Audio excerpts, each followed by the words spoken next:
पहला सवाल आपसे है कि सतीश चंद्र मिश्र ने वोट डाला है तो क्या सोच के डाला है, और उसके बाद चौथे फेज के बाद क्यों मानते हैं कि इस चौथे फेज में ही अखिलेश यादव चारों खाने चित हो गया। सबसे मनीष जी पहला बढ़िया। सवाल। हाँ मनीष जी, बढ़िया सवाल आपका। मैं सवेरे 7 बजे ही चला गया था वोट डालने के लिए। आवाज में थोड़ी और खड़खड़ाहट है। जी जी। 1 मिनट में दोबारा निकाल के लगाता हूँ। 1 मिनट में भव्य से ठीक करवाता हूँ। हाँ, हाँ, अब आया आपको आवाज? एक बार और हेलो। बोलिए। हाँ हेलो, आवाज आई आपको? आप हेलो। आवाज हेलो। में थोड़ी सी। रुकिए, मैं दूसरा वो लगाता हूँ। अच्छा, माइक दूसरा हूँ। ठीक है सर, ठीक है, आप बोलिए एक बार। हाँ हेलो।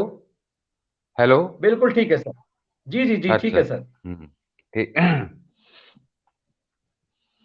तो मनीष जी, आज मैंने 2 मुद्दों पे सतीश वोट चंद्र डाला है। मिश्र जी का वोट किस लिए सर? ये वोट, आपके वोट की चोट कहां थी सर?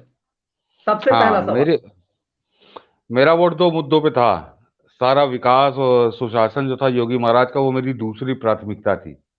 पहली प्राथमिकता ये थी कि उस आदमी के खिलाफ ये वोट था, उस आदमी की चोट के लिए ये वोट था। वो आदमी दोबारा सत्ता में ना आए, इसलिए ये वोट था कि जिसने जो आतंकवादियों की सजाएं बिना शर्त माफ करता है, बिना शर्त उनको जेल से रिहा करने की बात करता है। और उसके बाद वो उन आतंकवादियों के लिए वो करता है जिनको बाद में फांसी की सजा होती है, उम्र कैद होती है, आजीवन कारावास होती है। यानी वो कतई निर्दोष नहीं थे।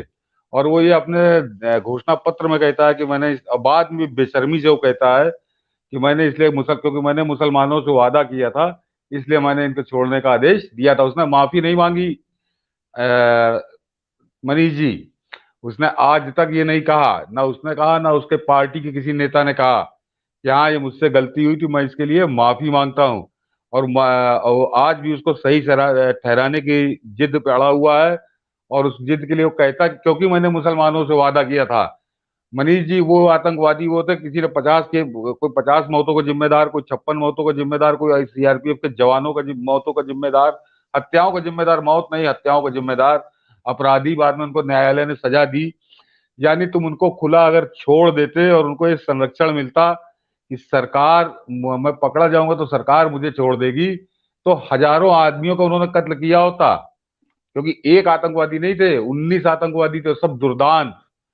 तो ऐसा आदमी अगर सत्ता में आने का प्रयास कर रहा है, तो मेरा पूरा प्रयास था कि जो मेरा वो है इसमें योगदान, कि मैं ऐसे आदमी के खिलाफ मुझे वोट देना है।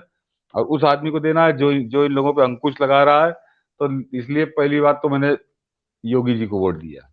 तो 2 कारण थे। दूसरा कारण ये था कि आप सारे दर्शक आपके परिचित होंगे मनीष जी।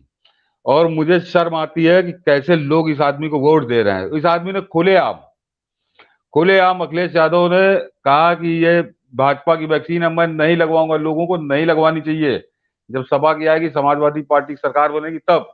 मनीष जी जरा कल्पना करिए, जो तीसरी लहर आई थी, अगर इस आदमी के बरगलाने में मतलब आधी आबादी भी आ गई होती, तो सारे किए कराए पे पानी फिर गया होता, कम से कम 10 लाख लोग मौत के घाट उतर गए होते। और ये अखिलेश यादव ये खुद को कहता है कि मैं ऑस्ट्रेलिया से इंजीनियरिंग पढ़ के आया हूँ। तो इस बात को ये बहुत अच्छे से जानता था कि अगर वैक्सीन नहीं लगी होगी तो लाखों की संख्या में आदमी मर जाएंगे। उसके बाद ये इसकी पार्टी के नेता, समाजवादी पार्टी के नेता, कोई कह रहा था कि इसको लगाने से नपुंसक हो जाओगे, कोई कह रहा था कि ये कोई मतलब नहीं इसको लगवाने का। तो ये इस तरह से बरगला रहे थे केवल अपनी क्षुद्र राजनीति के लिए, और लाखों आदमी को मौत के मुंह में धकेलने का अभियान चला रहे थे। कल्पना करिए कि अगर अफवाह फैल जाती है, अपने उद्देश्य में सफल हो जाते, तो इस देश में लाखों आदमी मर गया होता। कम से कम उत्तर प्रदेश में 2-4 लाख आदमी मर गया होता।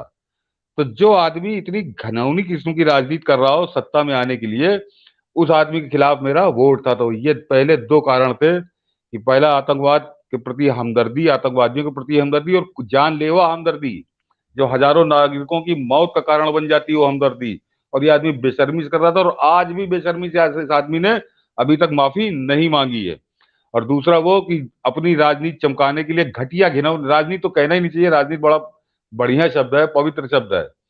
क्या कहूं, उसके लिए कोई शब्द नहीं मेरे पास कि उसके लिए ये लाखों आदमियों को मौत के मुंह में धकेलने के लिए तैयार था।